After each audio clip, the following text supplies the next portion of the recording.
In 1788, this was the site where Indigenous people watched the first fleet arrive. In 1900, this area was squalid. It was filthy.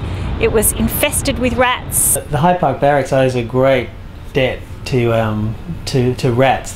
This is the largest single-span bridge in the world. So the MCA is really the only museum in Australia that's solely dedicated to presenting the art of today. In 1789, one of the first ferries ran from Sydney Cove to Parramatta, and it was powered by sail and oar by convicts. We present a whole range of temporary exhibitions, both Australian and international. Underneath the glass floor right here, there is an architectural model of Sydney which has minute detail on each building and enables you to really get a sense of what the city's all about. So they're a really interesting insight into the sort of history of Sydney and the working class origins of the harbour.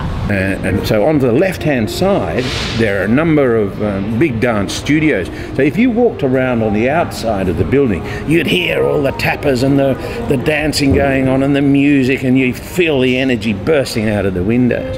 So Mrs Macquarie's chair has one of the best vantage points of Sydney Harbour, where you can see the most spectacular views, including the Opera House and Harbour Bridge. The Woolamai pine is one of the most amazing trees in the world.